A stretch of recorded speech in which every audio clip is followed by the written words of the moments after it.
ইসরায়েলকে এখনও নিজেদের স্বরূপ দেখায়নি ইসলামিক রাষ্ট্রগুলো।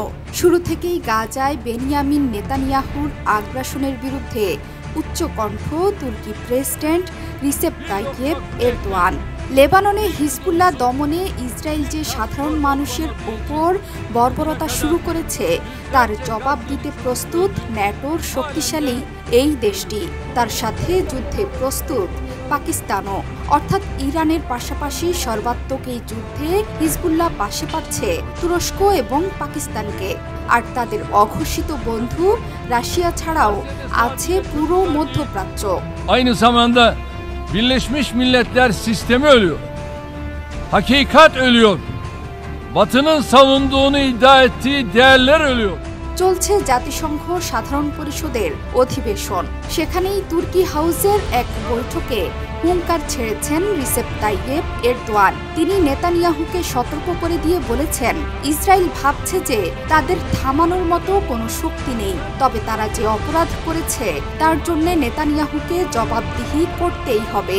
এরদোয়ান বলেন, ইসরায়েলের প্রধানমন্ত্রী বেনিয়ামিন নেতানিয়াহুর সরকার গাজায় আন্তর্জাতিক আইন লঙ্ঘন করতে দ্বিধা করেনি। গাজায় নিহত ৪১,০০০ ফিলিস্তিনি। নতুন করে বেপরোয়া গণহত্যা চালানোর পরিকল্পনা করছে দেশটি। Saldırılarını artırdı. Lübnan halkının ve hükümetinin de yanındayız. Erdogan বলেছেন, নেতানিয়াহু ভাবছেন যে তাদের থামানোর কোনো শক্তি নেই। ইসরায়েল যে অপরাধ করছে তাকে জবাবদিহি করতেই হবে এবং ইসরায়েলি গণহত্যার বিষয়ে আইসিসির মামলাটি অবশ্যই শেষ করতে হবে। গণহত্যার অপরাধীদের অবশ্যই তাদের অপরাধ অনুযায়ী শাস্তি দিতে হবে, যাতে আন্তর্জাতিক আইনের প্রতি সবার আস্থা বেড়ে যায়। Bir kez daha canları pahasına vatanlarını savunan Filistinli kardeşlerimi yürekten selamlıyorum. Lebanon পরিস্থিতি নিয়ে হুঙ্কার ছেড়েছেন পাকিস্তানের প্রধানমন্ত্রী Shahbaz শরীফও।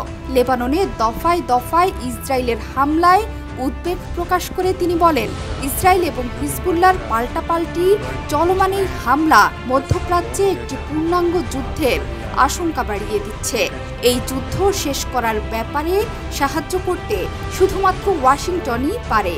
Peace-loving world, and I think we must all condemn. চলমান হিজবুল্লাহ ইসরায়েল সংঘাত নিয়ে বৈঠক ডেকেছে জাতিসংঘের নিরাপত্তা পরিষদও। তবে সেই বৈঠক কতটা ফলপ্রসূ হবে সেটি সবারই জানা।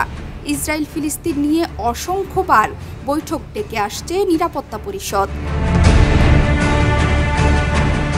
কিন্তু লাভের লাভ কিছুই হয়নি। ইসরায়েল কোনো হুঁশিয়ারি হুমকি কর্ণপাত না করেই গাজায় বর্বরতা চালিয়েছে। বর্তমানে বেনিয়ামিন নেতানিয়াহুর দৃষ্টি পড়েছে লেবাননের নিরীহ মানুষদের উপর। যদিও ইটের জবাব পাটকেলে দিচ্ছে হিজবুল্লাহ, তাদের পাশে দাঁড়াতে শুরু করেছে পুরো মধ্যপ্রাচ্য।